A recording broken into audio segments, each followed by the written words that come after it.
When my servants question you about me, tell them I am very close to them. I answer the prayer of every suppliant when he calls me. Therefore, they should respond to me and put their trust in me, so that they may be rightly guided.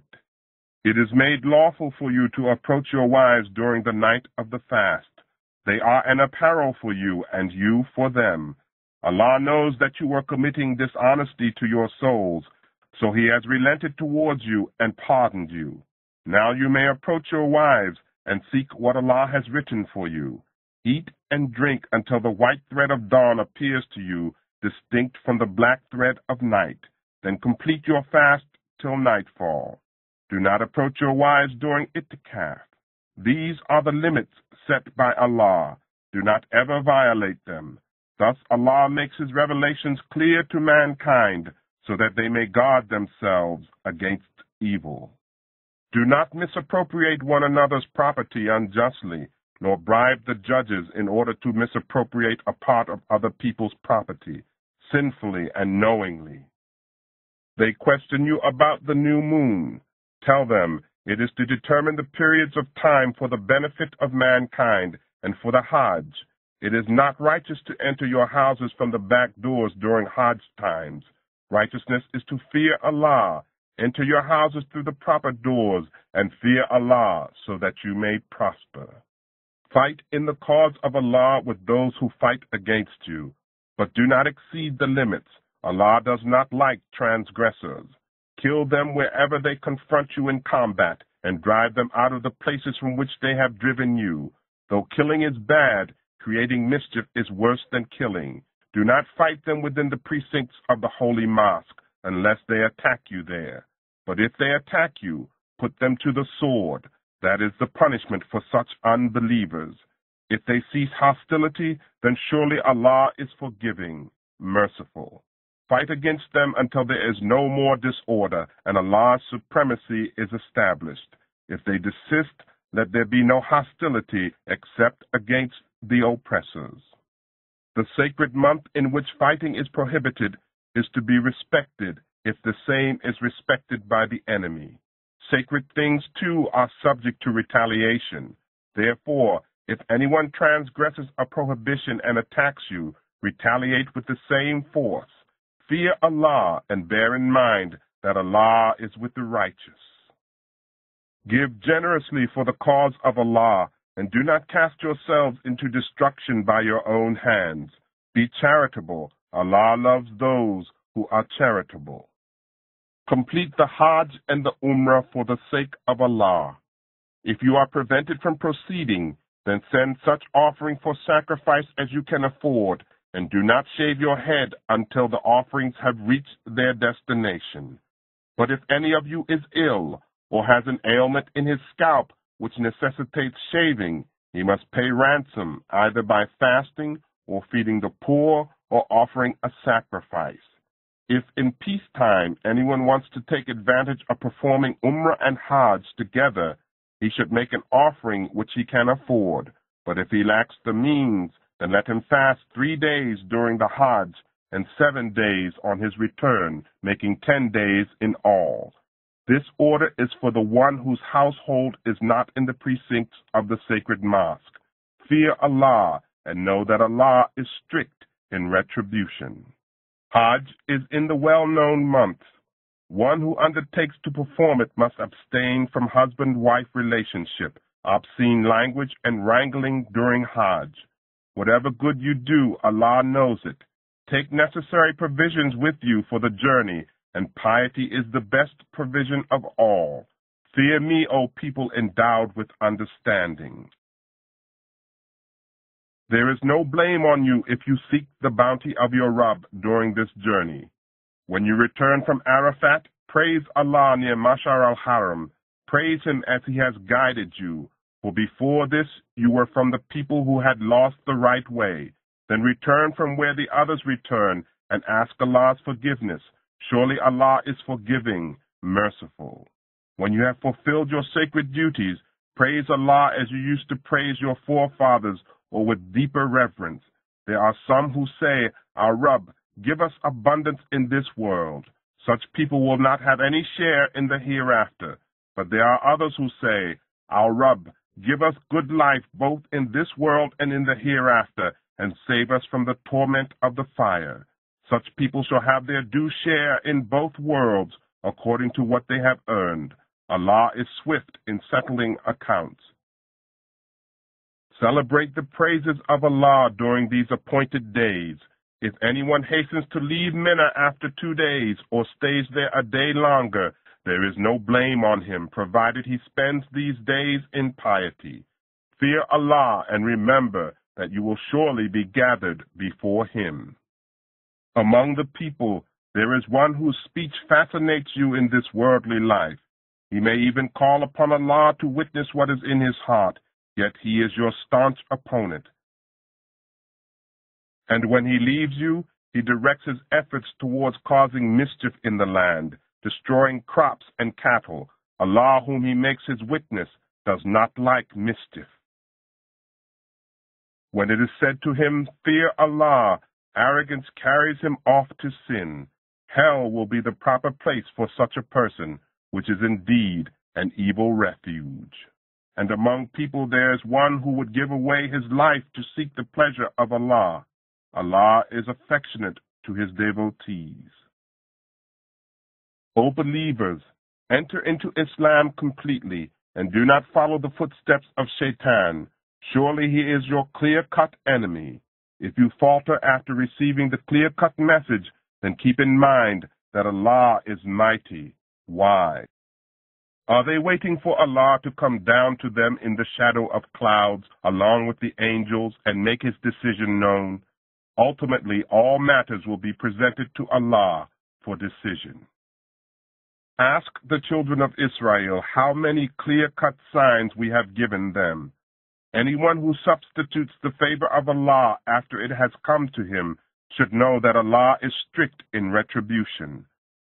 The life of this world is charming to those who are unbelievers, and they mock at those who believe, but they forget that those who fear Allah will rank above them on the day of resurrection. Allah gives sustenance without measure to whom he wants. Mankind was one nation, having one religion. Later, when people invented other religions, Allah appointed prophets as bearers of good news and warnings, and revealed to them the book with the true guidance to settle the matters of dispute between mankind.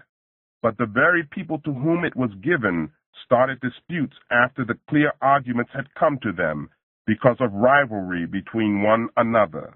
Allah has guided the believers by his will to the truth in those matters in which they had differences. Allah guides whom he pleases towards the right way. Do you think that you will enter paradise without any trials, while you have known the examples of those who passed away before you? They were afflicted with suffering and adversity, and were so violently shaken up that even the Rasul and the believers with him cried out, When will Allah's help come? Then they were comforted with the words, Be aware, Allah's help is ever close. They ask you what they should spend in charity. Say, whatever you spend with a good heart, give it to parents, relatives, orphans, the helpless, and travelers in need. Whatever good you do, Allah is aware of it. Fighting has been made obligatory for you, much as you dislike it. It is quite possible that something which you don't like is good for you, and that something which you love is bad for you. Allah knows, and you don't. They ask you about war in the sacred month. Tell them, fighting in this month is a heinous offense, but to prevent from the path of Allah, to deny him, to prevent access and expel his worshippers from the sacred mosque is a more severe crime, since mischief is worse than killing in his sight. As for unbelievers, they will not cease fighting until they succeed in turning you back from your religion if they can. And if any of you turns back from his religion and dies as an unbeliever, his deeds will become void in this life and in the hereafter. He will be the inmate of hellfire, to live therein forever. Surely those who are believers and migrated and struggled in the path of Allah, they can hope for the mercy of Allah. and Allah is forgiving, merciful. They ask you about drinking and gambling. Tell them there is great sin in both, although they may have some benefit for men, but the sin is greater than the benefit. They ask you what they should spend. Tell them, whatever you can. Thus Allah makes His revelations clear to you, so that you may reflect upon this world and the hereafter. They ask you about orphans. Tell them, it is best to deal with them justly. You may become co-partners with them. After all, they are your brethren. Allah knows who means harm and also who means their welfare. If Allah had wanted, He could be hard on you in this matter. Surely Allah is mighty, wise. Do not marry mushrik women until they become believers. A believing slave woman is better than a free mushrik woman, even though she may be more attractive to you. Likewise, do not marry mushrik men until they become believers. A believing slave is better than a free mushrik, even though he may be more pleasing to you. These mushrikeen invite you to the hell fire, while Allah invites you towards paradise and forgiveness by His grace. He makes His revelations clear to mankind so that they may take heed. They ask you about menstruation. Tell them this is a discomfort. Therefore, keep away from women during their menstrual periods and do not approach them until they are clean again.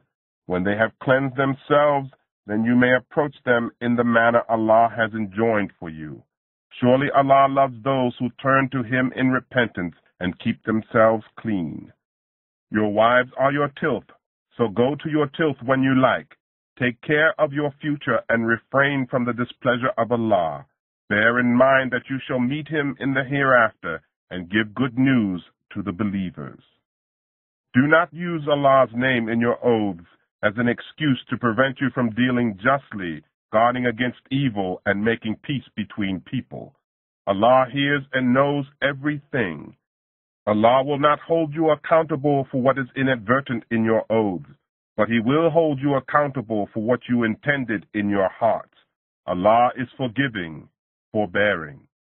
Those who renounce conjugal relationship with their wives on oath have a limitation of 4 months. If they reconcile and restore their relationship, surely Allah is forgiving, merciful. But if they decide to divorce them, they may do so. Surely Allah hears and knows everything. Divorced women must keep themselves waiting for 3 menstrual periods. It is not lawful for them to hide what Allah has created in their wombs, if they believe in Allah and the last day. In such cases, their husbands have a right to take them back in that period if they desire reconciliation. Women have rights similar to those exercised against them in an equitable manner, although men have a status above them. Allah is mighty, wise. The pronouncement of revocable divorce is only allowed twice. Then she should be allowed to stay with honor or let go with kindness after the 3rd pronouncement. It is not lawful for husbands to take anything back which they have given them, except when both parties fear that they may not be able to follow the limits set by Allah. Then, if you fear that they both will not be able to keep the limits of Allah, there is no blame if by mutual agreement the wife compensates the husband to obtain divorce. These are the limits set by Allah. Do not transgress them, and those who transgress the limits of Allah are the wrongdoers. So, if a husband divorces his wife 3 times, it is not lawful for him to remarry her until after she has married another man and gotten divorced. In that case, there is no blame on either of them if they reunite in marriage, provided they think they can keep the limits of Allah. Such are the limits of Allah which He makes clear to the people of understanding. When you divorce women and they have reached the end of their waiting period, either allow them to stay with honor or let them go with kindness. But you should not retain them to harm them or to take undue advantage. If anyone does that, he wrongs his own soul. Do not take Allah's revelations as a joke. Remember the favors of Allah upon you and the fact that He sent down the book and wisdom for your guidance. Fear Allah and know that Allah has knowledge. of everything.